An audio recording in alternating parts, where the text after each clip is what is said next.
Yo, what's a crack? In today's video, I'm going to talk about the 5 hurdles you're going to have to overcome over the years if you really want to get jacked. Today is going to be a long video, so let's jump right into it. If you get excited every time you go to the gym because you're trying out new things, that's a big red flag past your first, let's say, 2 to 3 months. You need to narrow down your focus massively. You are, in all likelihood, including way too many movements into your weekly routine. If you go to the gym almost daily so that you could cover all the exercises you feel you're missing out on, you need to snap out of it. On top of this unnecessary anxiety you'll be bringing into your life, you'd be constantly changing out working out routines because you feel like you have to do all this stuff that has been presented to you. This lack of structure and repetition will result in minimal gains. And even though this isn't ideal, it's not like it's the end of the world. Let's face it, it's much better than doing nothing for sure. But you need to exit this no man's land as soon as possible if you really want to build an impressive physique. In my own fitness journey, I got stuck in this variation FOMO phase for almost 2 years before I started resistance training seriously. Sure, I was fit and athletic looking with visible abs, but small and not particularly strong.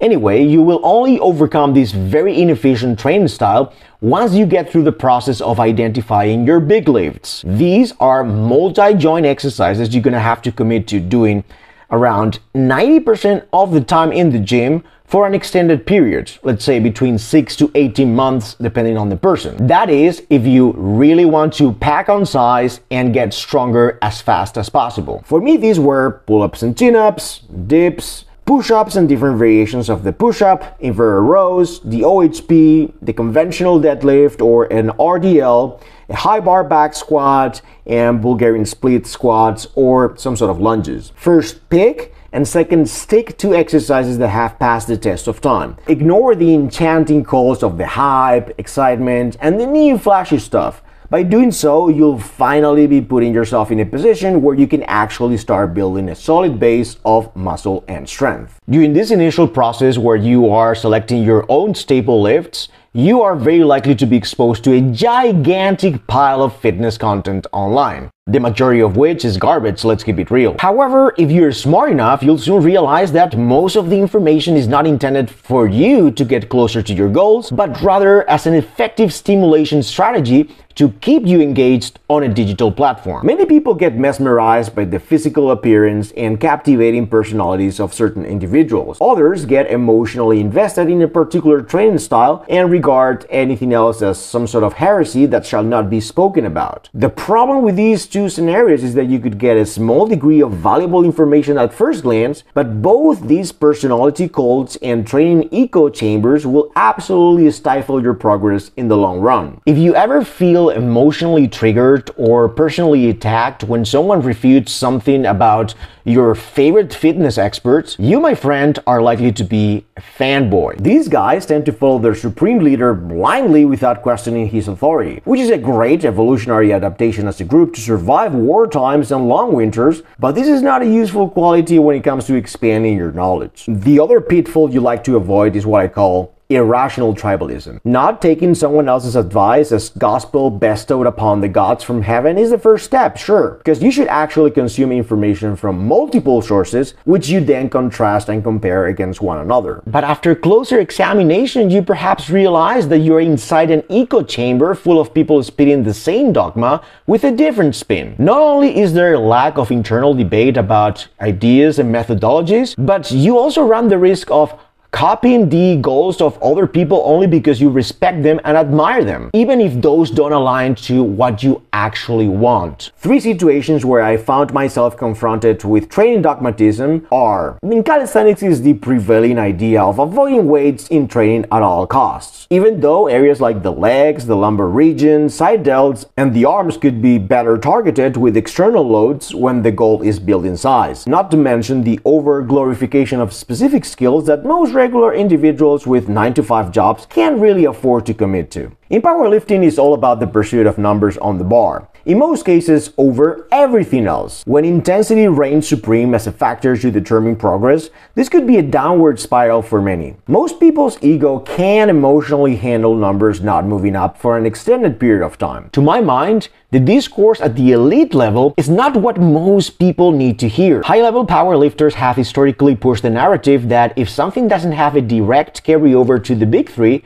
it's almost useless to train it. And let me tell you that every movement has some value, the degree of which depends on you, on your personal goals. In bodybuilding circles, the dogma has been mostly about the volume being the key variable to ramp up in order to make progress. And although this is something that has to naturally happen over a longer time frame, volume increases should not be a prerequisite to keep your training challenging. Furthermore, bodybuilding has traditionally been a safe space for PED users to promote the chasing the pump training style, which is of very little help to regular folks trying to get bigger drug-free. The best way to overcome this hurdle is to stay in the trenches long enough so that you can create your own group of advisors from different backgrounds. If possible, you'd like them to engage in a healthy discussion among themselves where they talk about topics relevant to your goals, and in doing so, you could actually learn from their experiences and mistakes. Honestly, this is where the vast majority of people fail. You could tell by someone's language that they are not in the right headspace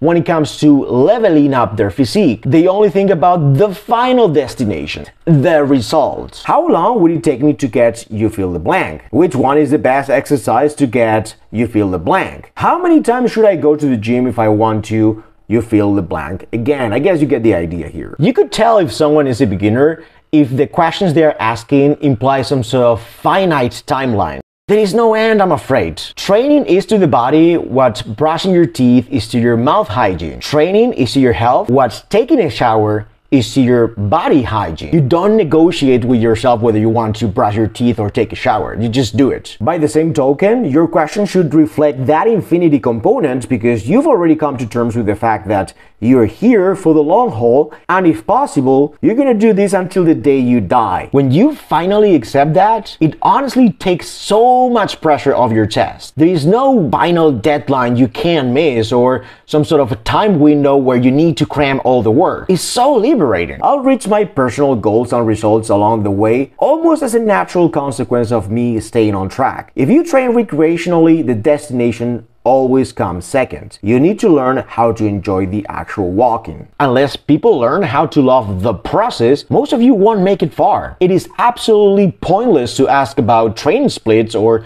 this exercise if you haven't figured out yet how to stay in the game forever. But anyway, I'm not going to delve too much on this topic because this is a recurring theme throughout many videos on my channel. If you don't have the inner drive or the mental fortitude to exercise this type of discipline, please stop the video. Put your phone down and think long and hard about it. For real, find your own incentives. People tend to respond very well to those, whether these come from a negative or a positive place. Self-belief, self-doubt, insecurities, selfishness, ego, it doesn't matter. No matter what the reason is, find yours and make sure that you are reminded of your why every single day. This one is a gray area because the direction of your training over time has to match your personal goals. But irrespective of what you are trying to accomplish in the gym, one thing is for sure: your training must evolve. If you take a look at one of your past videos from 3 to 4 years ago or one of your training logs from back then, you should have a hard time relating to what you did on that specific workout. Or said differently, you should feel like there are many things you could improve as of today. This hurdle is a little bit of a bitch. You could have overcome the previous ones. You could have found your own consistency stride, your own big lifts, your reason why you're going to the gym. But if your training is not an ever-evolving endeavor, you'd be one of those people who shows up consistently at the gym but still has the same appearance as the first day. Still a beginner or late beginner 10 years later. You don't want that. The most consequential changes I've made in my training have been the following. I've gone from my big 8 to 10 exercises to somewhere around 20 staples now, some of them being isolation lifts. Of course, I do not include all of these in one single training block, but I rather rotate them throughout the year. Basically, all I'm trying to say is that my training does no longer have this minimalist undertone, and isolation lifts could be prioritized if my goals so require. This would have been unthinkable when I first started. Back in the day, I used to look at single joint movements like a second-class citizen that had to be attended to at the end of a workout almost as a chore. And more importantly, I've left behind the body weight and barbell-only bias I used to have. Dumbbells, cables, and machines are more than welcome and greatly appreciated. Honestly, the best and most transformative gains of my life have happened as a result of me doing more work at the gym in the same amount of time, combined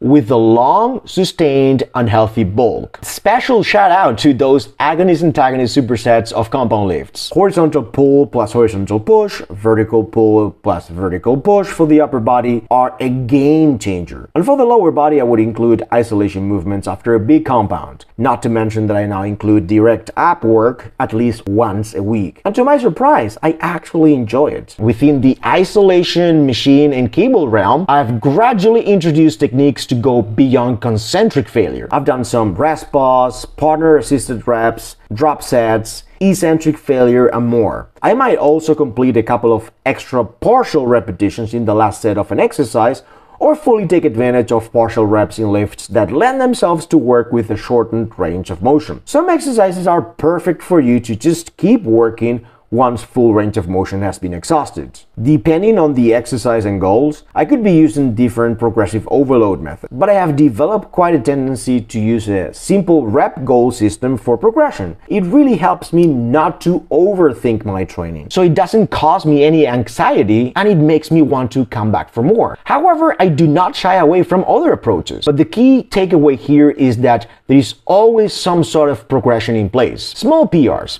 baby steps. The combination of these four changes have taken my work capacity and subsequently the size of my muscles to a whole new level. In a single training session, I could be lifting 5x the amount of tonnage I used to lift when I first started resistance training. Things have changed quite a lot, and so has my physique. And speaking of physique, let me address the big elephant in the room. You could have plowed through all the previous hurdles I've discussed in this video, but if you don't get over this one, you'll smash yourself into a big wall. Bulking is a necessary project that you have to undertake sooner rather than later as your training ramps up. This is the most effective way to fuel your workouts and grow post-training. By eating more quality food than what you actually need, you're making sure that your performance meets the ever-increasing demands of a good resistance training program. Not enough food means not enough energy. Insufficient energy translates into subpar force output in the gym and diminished recovery capacity. From the very early novice stages up to almost a late beginner phase,